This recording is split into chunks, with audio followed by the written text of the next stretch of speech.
Good morning. Today I consider one example to find Q and R.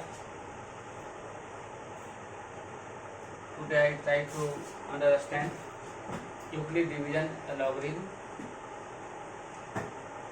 हम लोग 2-3 example ले रहे हैं और फाइंड करेंगे Q एंड R. पहला एग्जाम्पल है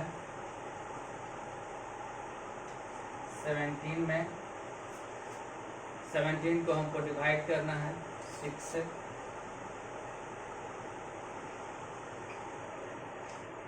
6 यहाँ पर डिवाइडर है, तो 6 से अगर 17 को डिवाइड करते हैं तो 6 टू द 12 और हमको बच रहा है 5।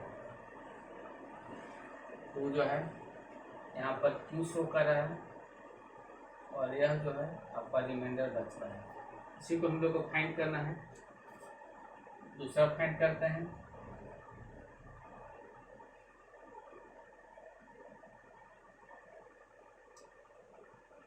फाइव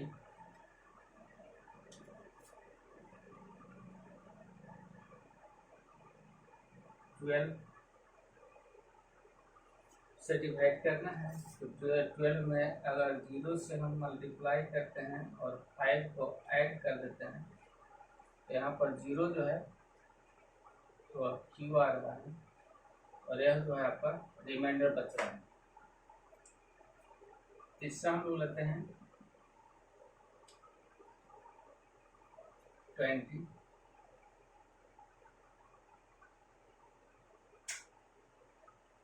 4 into 5 इक्वल 20 और plus 0।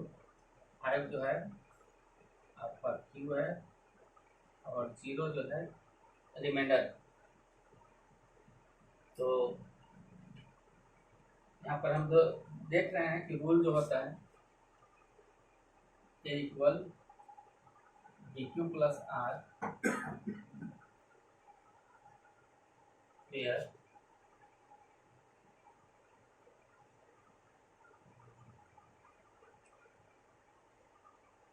R is greater than equal to 0 less than B। R जो होता है 0 से बड़ा है 0 के बराबर और B जो होता है R जो होता है वह B से छोटा होता है। तो तीनों जो है यहाँ पर फॉलो कर रहा है। दूसरा चीज हम लोग यहाँ जो देख रहे हैं क्वेश्चन और रिमाइंडर के बारे में सोचते हैं तो वह भी 0 हो सकता है, यह भी 0 हो सकता है, Q भी 0 हो सकता है और रिमाइंडर भी 0 हो सकता है।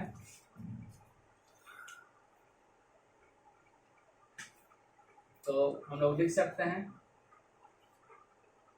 और every pair of positive integers और every pair of positive integers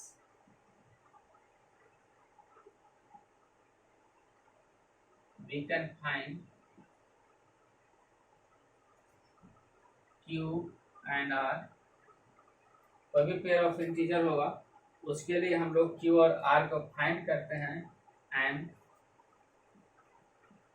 it satisfying the equation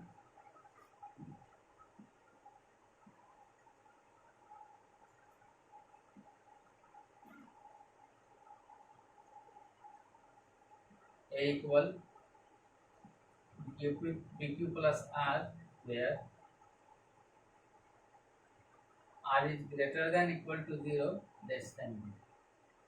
तो तीनों जो हम लोग एग्जाम्पल ले रहे हैं उसमें हम लोग फाइंड करना चाह रहे थे Q एंड R को, और वह जो है Q एंड R यह जो रिलेशन है इसको फॉलो करता है कि नहीं, इसको सेटिस्फाई करता है कि नहीं करता है। तो हम लोग देख रहे हैं कोई भी अगर पेयर ऑफ पॉजिटिव इंटीजर मिलता है तो उसमें हम लोग Q एंड R को फाइंड कर सकते हैं और वह Q एंड R जो है वह सेटिस्फाई करेगा A equal BQ plus R। तब कि जो डिवाइडर होता है जिससे हम लोग डिवाइड करते हैं उससे R जो होता है छोटा होता है। जो डिवाइडर होता है उससे R जो होता है, जो रिमाइंडर बचता है वह छोटा होता है और ज़्यादा से ज़्यादा और छोटा 0 के बराबर हो सकता है, 0 से ज़्यादा छोटा नहीं हो सकता। तो लिखता है r जो होगा वह b से छोटा होगा और 0 से बड़ा या 0 के बराबर होगा। तो किसी भी एग्जाम्पल में हम लोग इसको देख सकते हैं। यहाँ पर डिवाइडर 6 है, रिमाइंडर आपका 5 बच रहा है। तो 6 जो है 5 जो है वह लेस देन 6 है, 5 जो है वह 6 से छोटा। इससे हम लोग डिवाइड करते हैं, ये आपका रिमाइंडर बच रहा है। तो 5 जो है वह 6 से छोटा है, मतलब b जो है b से जो r जो है वह छोटा है। इससे हम लोग किसी में भी देख सकते हैं। तो यह सेटिस्फाई करता है। अगला एग्जांपल हम लोग लेते हैं।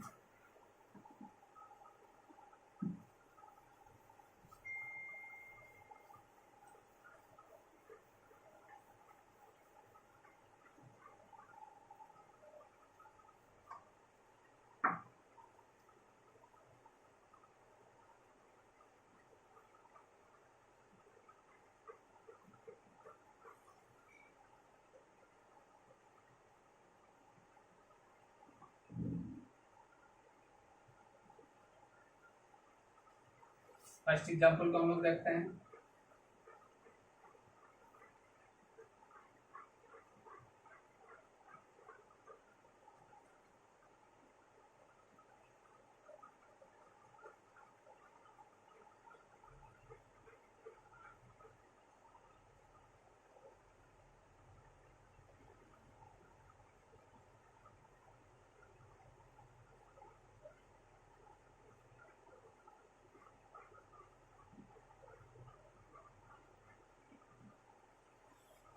यहाँ पर भी हम लोग देख रहे हैं उसी रिलेशन को फॉलो कर रहा है। यह जो है रिमाइंडर जो बच रहा है और डिवाइडर से छोटा है, इसी को भी हम लोग उठाएंगे।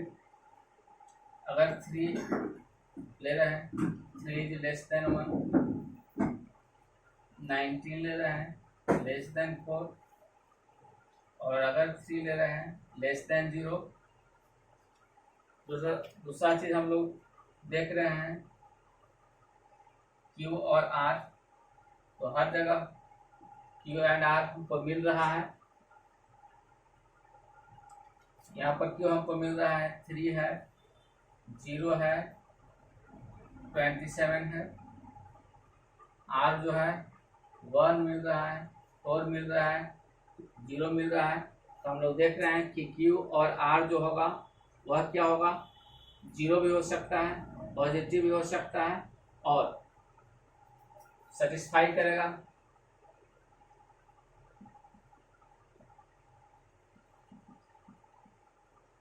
इस satisfy the relation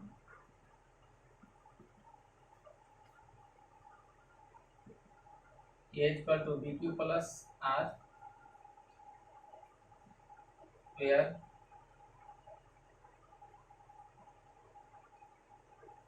R is greater than equal to 0, less than B। तो इस इक्वेशन को सेटिस्फाई कर रहा है, इसको हम लोग देख रहे हैं। दूसरा हम लोग देख रहे हैं we can find Q and R। हम लोग Q एंड R फाइंड कर सकते हैं। हम लोग फाइंड कर सकते हैं Q एंड R को, यह इस रिलेशन को सेटिस्फाई करता है। और तीसरा देख रहे हैं Q and R be unique. Q and R जो रहेगा वह यूनिक रहेगा, उस तरह के दूसरा कोई नहीं रहेगा। तो 2 एग्जाम्पल हम लोग लिए, दोनों एग्जाम्पल से आप समझ रहे हैं कि कोई भी अगर पेयर लेंगे पॉजिटिव इंटीजर का तो वह फॉलो करेगा, मीन्स सेटिस्फाई करेगा A equal BQ plus R को। यहाँ पर R जो होगा वह ग्रेटर देन इक्वल टू 0 होगा और लेस देन B मतलब डिवाइडर से छोटा होगा।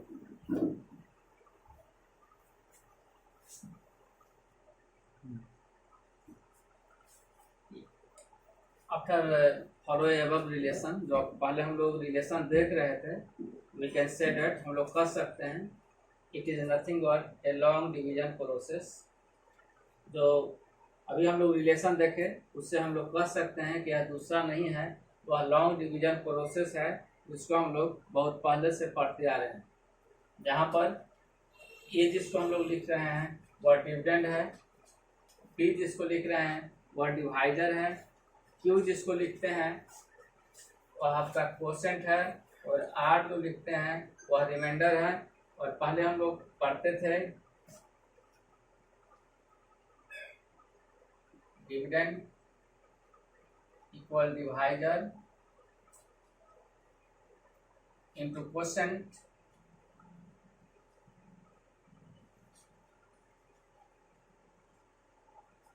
Plus remainder.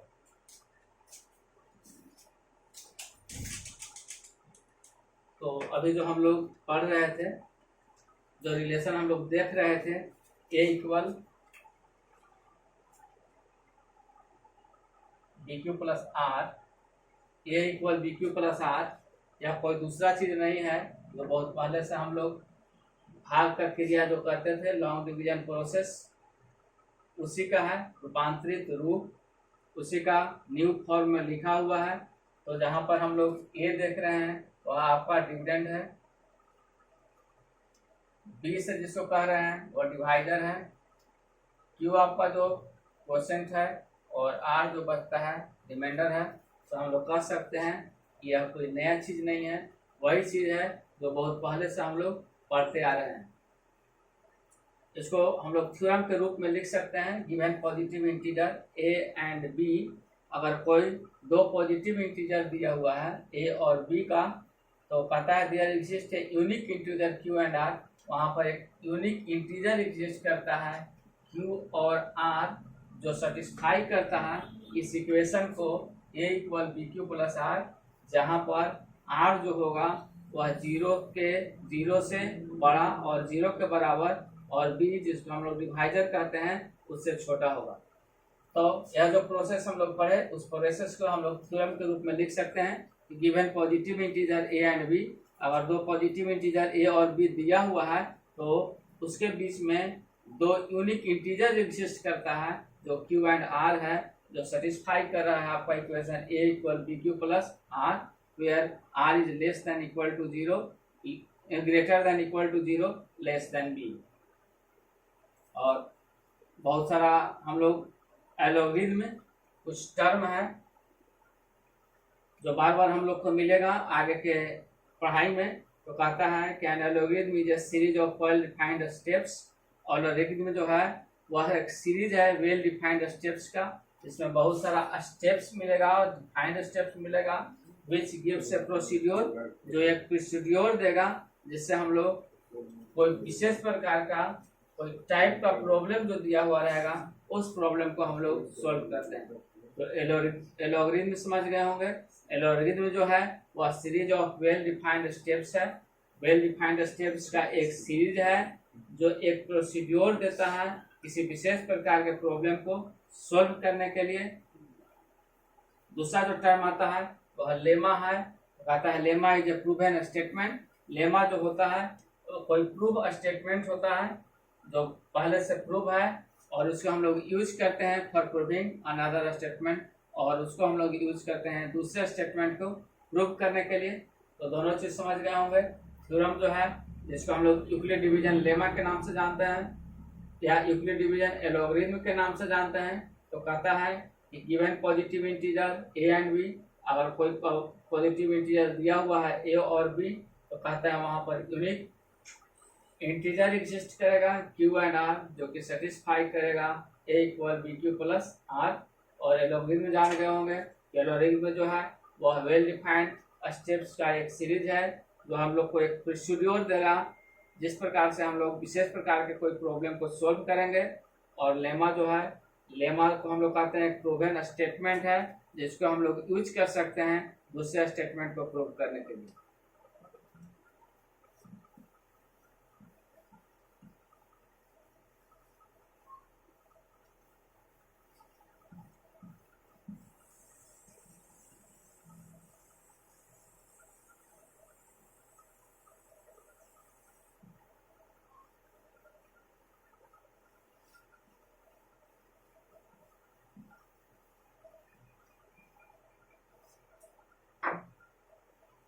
कंसीडर एक एग्जांपल हम लोग लेते हैं।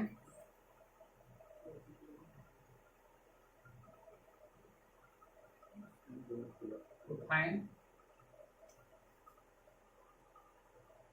HCF of 455 and 42 एक एग्जाम्पल ले रहे हैं इसमें हम लोग फाइंड करेंगे HCF। तो देख रहे हैं 445 जो है वह बड़ा है 42 से,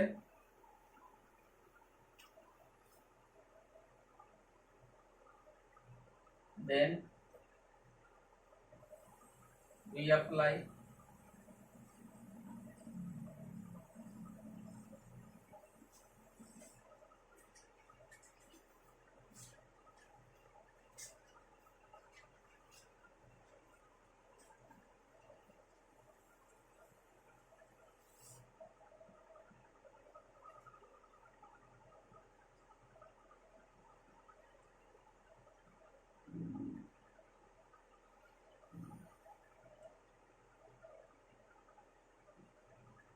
और 155 और 42 में हम लोग यूक्लिड डिवीजन लेमा को अप्लाई करेंगे।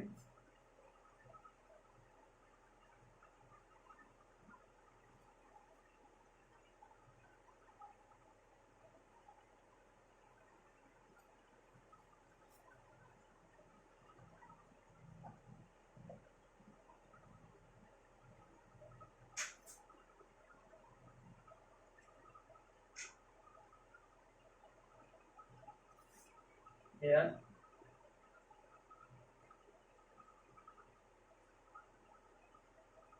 r is not equal to 0, यहाँ पर रिमाइंडर जो बचा वह 0 नहीं है। Then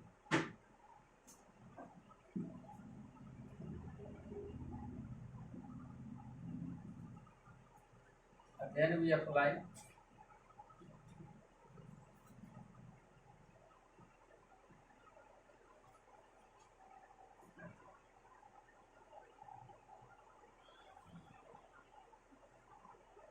the Euclid division lemma।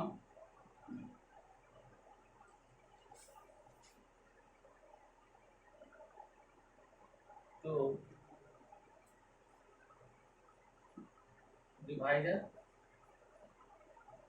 42 and remainder 35।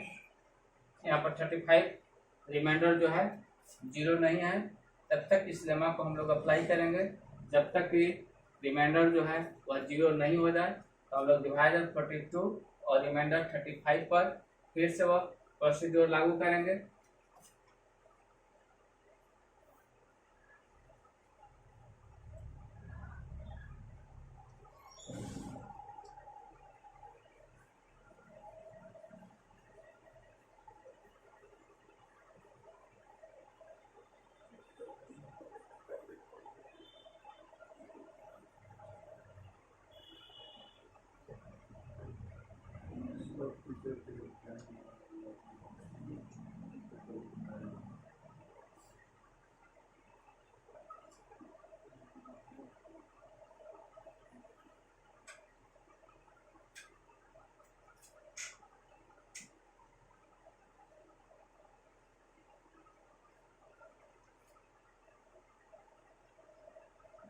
Again r is not equal to 0, so again we apply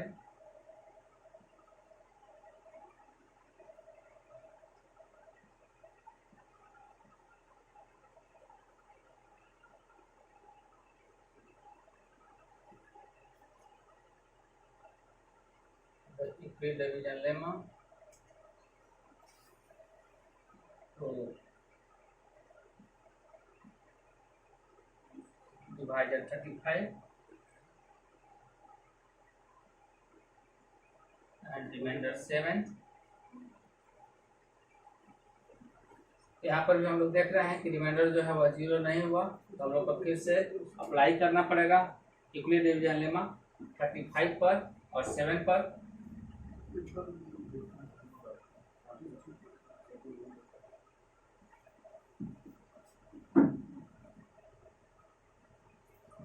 We see that here r equal 0, so divisor 7 is the HCF of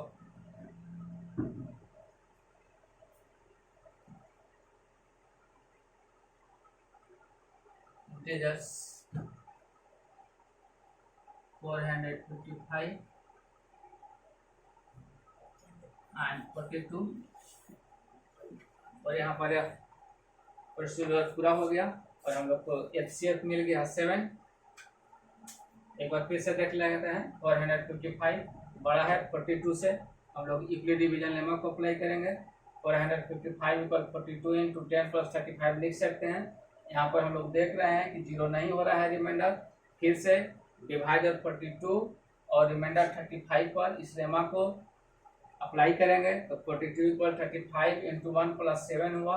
यहाँ पर भी अगर हम लोग देख रहे हैं कि 7 जो है वह 0 के बराबर नहीं है, तो फिर से इस लेमा का यूज करेंगे, तो 35 इक्वल हो गया 7 × 5 + 0। यहाँ पर हम लोग देख रहे हैं कि रिमाइंडर जो हो गया 0 हो गया, तो जो डिवाइडर रहेगा वह यहाँ पर HCF होगा, रिक्वायर्ड HCF